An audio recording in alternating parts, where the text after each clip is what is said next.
कल तक हम एथेन में संरूपण देख चुके थे। आज हम ब्यूटेन में संरूपण देख रहे हैं। ब्यूटेन में कम ऊर्जा एवं अधिक ऊर्जा अर्थात संतरित और ग्रसित अवस्था के अंतर्गत आने वाली सारी संरचनाएं गुच्छ संरचना कहलाती है।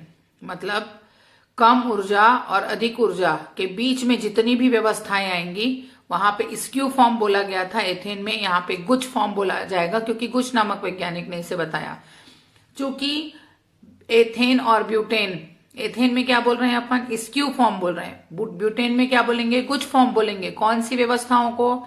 360 डिग्री घुमाते समय जो 358 संरचनाएं बनेंगी, एक अधिक ऊर्जा वाली ग्रसित अवस्था, एक कम ऊर्जा वाली संतरित अवस्था, इन दोनों अवस्थाओं को छोड़कर जो स्ट्रक्चर्स बनेंगे या जो संरचनाएं बनेंगी वो गुच्छ संरचनाएं कहलाएंगी ब्यूटेन में। और एथेन में इसी संरचना को स्क्यू संरचना के नाम से जाना जाता है। तो ब्यूटेन में चूंकि कार्बन्स की संख्या ज्यादा है इसलिए 3 संतरित अवस्था और 3 ग्रसित अवस्था दिखाई देगी आपको। ये पहली जो 3 अवस्था है ये ग्रसित अवस्थाएं हैं। क्या अंतर दिख रहा है? ये देखिए दोनों CH3 यहां पर है, इधर दोनों H है, इधर दोनों H है। ये कैसी अवस्थाएं हैं? एक दूसरे को बिल्कुल ओवरलैप करते हुए, दोनों लाइन के बीच में डिफरेंस नहीं है। एक डॉटेड लाइन दिख रही है आपको, एक पूरी लाइन दिख रही है ना, जिसको हम ठोस लाइन भी बोलते हैं। तो ये जो अवस्था है ये बिल्कुल वैसी है जैसे सोलर इक्लिप्स के समय चंद्रमा सूर्य को ढक लेता है, वैसी ये कार्बन इस कार्बन को लगभग ढक रहा हुआ है, ये हाइड्रोजन ढक रहा है एक दूसरे को, इस तरह से। ये पहली व्यवस्था। दूसरी व्यवस्था में एक CH3 और एक H, इधर H और इधर एक H और CH3, ये एक दूसरे को ढकते में है। और तीसरी व्यवस्था में CH3 की पोजीशन इधर आ गई, एक CH3 यहीं रहा और एक HH हो गया। तो ये तीनों अवस्था को हम शो करते हैं किस रूप में? ग्रसित अवस्था के रूप में, ब्यूटेन में संरूपण समझाते समय। ठीक है।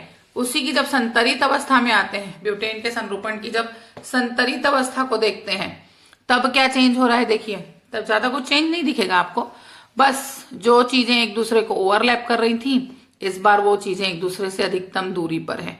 तो आप H को छोड़ के केवल CH3 को याद करेंगे तो आपको याद हो जाएगा। पहले दोनों CH3 ऊपर नीचे हैं, मतलब बची हुई 4 जगहों पर H है।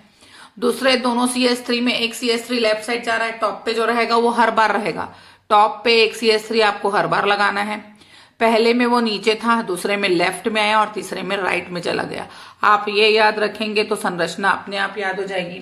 क्योंकि इसमें हाइड्रोजन और मेथिल ग्रुप के बीच में अधिकतम दूरी है इसलिए उनकी ऊर्जा कम है और स्थायित्व अधिक है।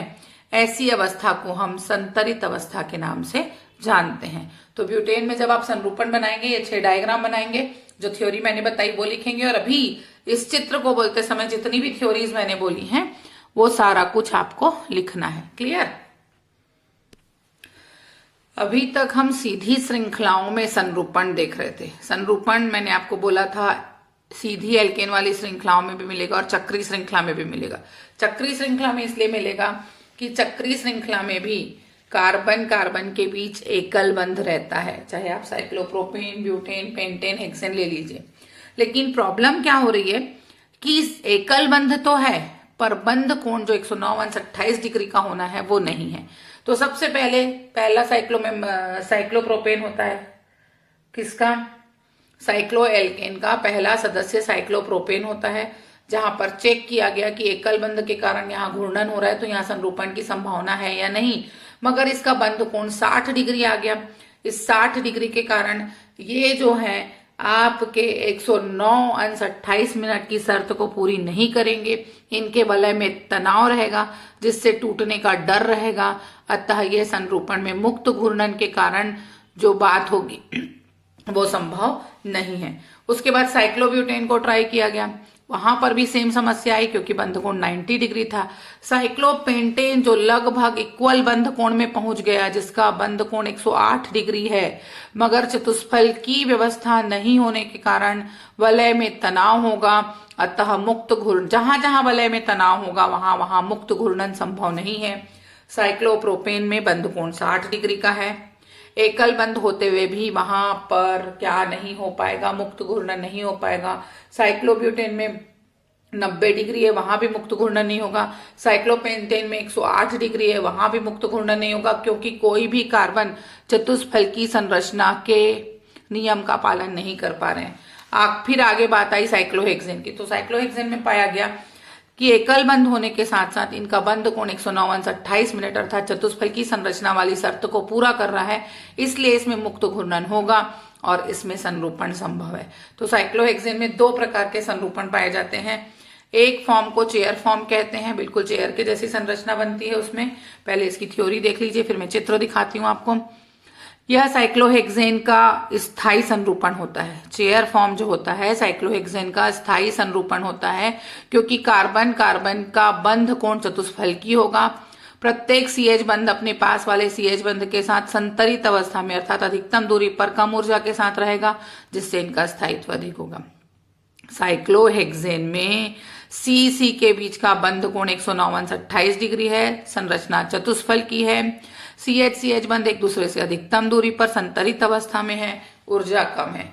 तो कैसे बनता है चेयर फॉर्म, ये देखिए बिल्कुल चेयर के जैसी एक आराम कुर्सी जो होती है, ये उसके टेकने का हिस्सा है, ये बैठने का हिस्सा और ये उसका पैर। तो देखिए अब इसमें कार्बन और हाइड्रोजन को हम गिन कैसे रहे, ये समझिएगा, है ना। 6 जगह कहाँ आ रही है, ये एक है ना, ये दूसरा कार्बन, 2 कार्बन हुए, ये तीसरा, ये चौथा कार्बन। ऐसा नहीं है भाई, ये एक कार्बन है, ये 2 कार्बन है और ये पूरा एक कार्बन है। एक H इधर आया, एक इधर, तो कितने H हुए, कितने कार्बन हुए, 3 कार्बन। वैसे ही ये चौथा कार्बन, ये पूरा वाला, ये 5वां और ये 6वां। तो ये देखिए हर जगह 2H है, यानी CH2 है। तो यहां पर क्या किए हैं, H एक तरफ इधर और एक तरफ इधर है, तो ये पूरा ये कंप्लीट सेट जो है वो CH2 का है। यहाँ पर 2 सिरे आपको HA वाले दिख रहे हैं, ये देखिए यहाँ पे HA लिखा हुआ है, यहाँ पे HA का मतलब होता है टर्मिनल एंड, अंतिम छोर। इस अंतिम छोर में एक दूसरे के बहुत दूरी है, तो एक दूसरे को प्रतिकर्षित नहीं करेंगे, इसलिए इनका स्थायित्व अधिक होता है। सेम ऐसा ही हम बोट फॉर्म में देखते हैं कि बोट फॉर्म कैसे। पहले आप बोट फॉर्म की थ्योरी समझ लीजिए।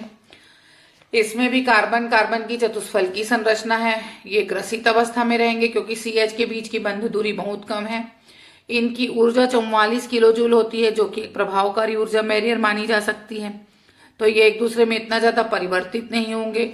यहाँ भी दोनों हाइड्रोजन टर्मिनल एंड्स वाले होंगे जो एक दूसरे के पास पास होते हैं और एक दूसरे को प्रतिकर्षित करते हैं, इसलिए इनकी ऊर्जा अधिक और स्थायित्व कम होता है। ये देखिए संरचना, ये बिल्कुल अस्थायी अवस्था, ये देखिए नाव के जैसे दिख रहा है।